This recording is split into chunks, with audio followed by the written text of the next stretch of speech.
सोचो, अगर तुम सामने वाले इंसान के दिमाग को थोड़ा सा पढ़ पाओ तो तुम जान सकोगे कि वो सच बोल रहा है या फिर झूठ। उसके वर्ड्स नहीं, उसके इंटेंशन तक तुम्हारे को सब समझ आने लगेंगे। और सबसे डेंजरस पार्ट क्या है, ये पावर सही हाथों में जाए तो लाइफ चेंजिंग हो सकती है, और अगर गलत हाथों में जाए तो बहुत ज्यादा डेंजरस।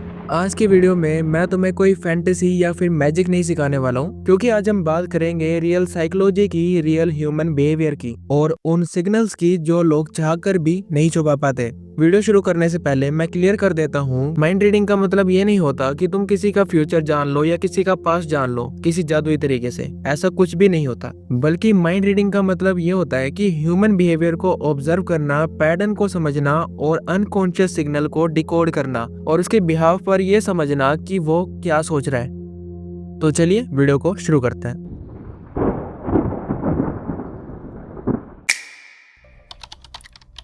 अगर तुम झूठ पकड़ना चाहते हो तो सबसे पहले तुम्हारे लिए समझना जरूरी है कि लोग झूठ बोलते ही क्यों हैं। तो इसके कई सारे कारण हैं, जैसे कि पहला कारण है फियर, लोगों को सच बोलने से डर लगता है। या नंबर 2 है इमेज प्रोटेक्शन, अपनी इमेज को अच्छी दिखाना चाहते हैं वो लोग, इस कारण वो झूठ बोलते हैं।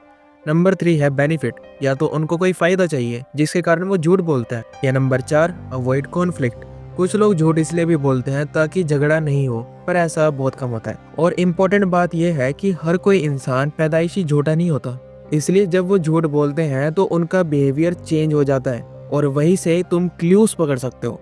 और वो क्लूज कैसे पकड़ना है वो अब मैं तुम्हारे को बताने वाला हूँ। देखो, एक पावरफुल रूल हमेशा याद रखना, वर्ड्स लाई बॉडी डजंट, कि शब्द झूठ बोलते हैं पर हमारा शरीर झूठ नहीं बोलता। अगर कोई बोल रहा है कि मैं बिल्कुल रिलैक्स हूँ, पर उसकी बॉडी लैंग्वेज कुछ और ही कह रही है, उसके हाथ कांप रहे हैं, उसके शोल्डर्स टाइट हैं, या उसके दांत भिंचे हुए हैं, तो तुम जान पाओगे कि कुछ तो गड़बड़ है यहाँ पे।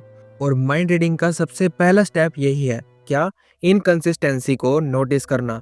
क्या उनके वर्ड्स और बॉडी सेम स्टोरी बता रहे हैं या फिर नहीं। अब आते हैं सबसे डेंजरस पार्ट पे, वो है माइक्रो सिग्नल्स को पकड़ना। कुछ लोग क्या करते हैं कि जब कोई झूठ बोलता है तो वो उसके वर्ड्स पे ध्यान देते हैं ताकि वो उसका झूठ पकड़ पाए, पर कभी कभी लोग माइक्रो सिग्नल्स नहीं पकड़ पाते। और वो माइक्रो सिग्नल्स क्या है? Number 1, sudden behaviour change. कभी कभी क्या होता है कि इंसान नॉर्मली बात कर रहा होता है, पर आपने कोई ऐसा सवाल पूछ लिया जिससे वो एकदम घबरा जाता है, नर्वस हो जाता है, उसका गला सूख जाता है, और उसके बाद जब वो बोलता है तो एक्स्ट्रा एक्सप्लेन करने लगता है, पॉज लेता है, तो यहाँ पे कुछ तो गड़बड़ है। दूसरा है ओवर जस्टिफिकेशन। देखो, जो सच बोलता है ना, उसको ज्यादा एक्सप्लेन करने की जरूरत नहीं होती। झूठ बोलने वाला बोलता है कि मैं तो बस इसलिए क्योंकि वगैरह वगैरह, मैं तो फिर ये वो। एक्स्ट्रा डिटेल का मतलब है कि या तो वो कुछ छुपा रहा है या फिर किसी चीज को कवर करने की कोशिश कर रहा है। नंबर 3 है डिलेड रिस्पॉन्स। जब कोई आंसर देने से पहले बहुत लेट हो जाए तो इसका मतलब है कि वो दिमाग में आंसर बना रहा है। और कई लोग कहेंगे कि मैं अपनी वीडियो में कहता हूँ कि बोलने से पहले पॉज लो, और मैं यहाँ पे कह रहा हूँ कि पॉज लेने वाला कुछ तो मिलावट कर रहा है। तो कुछ लोगों के दिमाग में सवाल आएगा कि अगर हम भी पॉज लेंगे तो सामने वाला सोचेगा कि हम झूठे हैं।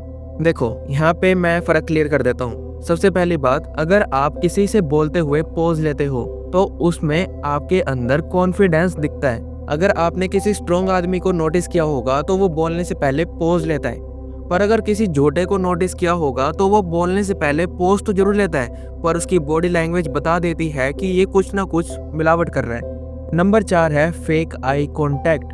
ज्यादातर लोग सस्पिशियस बन जाते हैं। मतलब कि कई लोग क्या करते हैं कि आई कांटेक्ट वाली वीडियो देख लेते हैं और उसके बाद सोचते हैं कि अगर मैं आई कांटेक्ट करूंगा तो मेरा झूठ नहीं पकड़ा जाएगा। पर कभी कभी क्या होता है कि अगर कोई इंसान बहुत ज्यादा आई कांटेक्ट कर रहा है, बहुत सस्पिशियसली कर रहा है, तो यहाँ पे उसके झूठ बोलने की संभावना बहुत ज्यादा होगी। चलो, अब हमारे को ये तो समझ आ गया कि बॉडी लैंग्वेज और माइक्रो सिग्नल्स को कैसे देखें। उसके बाद सबसे मेन बात, इंटेंशन कैसे पढ़े। देखो, सबसे पावरफुल माइंड रीडिंग स्किल यही है कि इंटेंशन कैसे पढ़े। देखो, तो इंसान जो चाहता है वो बार बार रिवील करता है, चाहे वो वर्ड्स हो या फिर एक्शन में। देखो, क्या वो तुमसे तब बात करता है कि जब उसे कुछ चाहिए? क्या वो तुम्हारी सक्सेस पे ऑकवर्ड हो जाता है? क्या वो हेल्प कम और एडवाइस ज्यादा देता है? तो यहाँ पे समझ सकते हो कि उसके इंटेंशन कुछ गलत है। और यहाँ पे तुम ये भी पहचान सकते हो कि तुम्हारा बेस्ट फ्रेंड फेक है या फिर जेन्युइन है। अगर वो फेक होगा तो जब भी वो तुम्हारी सक्सेस की बात सुनेगा तो वो जेलस होगा और मुंह पे तो तुम्हारे को बधाई देगा या फिर तुम्हारे को कहेगा पार्टी दे चलिए वो, पर वो अंदर ही अंदर खुश नहीं होएगा और उसकी बॉडी लैंग्वेज से तुम्हारे को दिख जाएगा। पर दूसरी ओर जो जेन्युइन लोग होते हैं वो लिसनिंग ज्यादा करते हैं, इंटरप्ट कम करते हैं और तुम्हें अनकंफर्टेबल फील नहीं करवाते। और उसके बाद हमने ये तो देख लिया कि जेन्युइन लोग कैसे होते हैं और झूठे लोग कैसे होते हैं। यहाँ पे एक और इंसान भी होते हैं, वो होते हैं मैनिपुलेटिव लोग। वो क्या करते हैं, गिल्ट का यूज करते हैं, कंफ्यूजन क्रिएट करते हैं और वो तुम्हें हमेशा कंट्रोल में रखना चाहते हैं। तुम्हारी गट फीलिंग गलत नहीं होती, पर तुम अपनी गट फीलिंग को हमेशा इग्नोर कर देते हो और उसके बाद तुम्हारे को पता ही है। अब मैंने शुरुआत में बोला था कि ये गलत हाथों में जाए तो ये स्किल डेंजरस हो सकती है, पर ऐसा क्यों? अब सच सुनो, अगर तुम माइंड रीडिंग सीख जाओ और सिर्फ कंट्रोल के लिए यूज करो तो तुम भी वही बन जाओगे जिससे तुम बचना चाहते थे। इस स्किल का डार्क साइड है emotional manipulation, trust exploitation, power misuse. तो इसलिए एथिकल रहना जरूरी है। और तुम्हारे माइंड रीडिंग सीखने का गोल ये होना चाहिए कि खुद को प्रोटेक्ट करना, सही लोगों को चूज करना और अपनी बाउंड्रीज को स्ट्रॉन्ग बनाना। दूसरों को तोड़ना नहीं, उनको समझना। और याद रखना, जो इंसान दिमाग पढ़ना तो सीख लेता है पर अपने आप को कंट्रोल करना नहीं सीखता तो वही सबसे पहले हारता है। और अगर वीडियो पसंद आई तो वीडियो को लाइक जरूर कर देना, शेयर कर देना उन दोस्तों के साथ जो हमेशा मैनिपुलेट होते हैं। मिलते हैं किसी नई वीडियो में नई टॉपिक के साथ, तब तक के लिए धन्यवाद।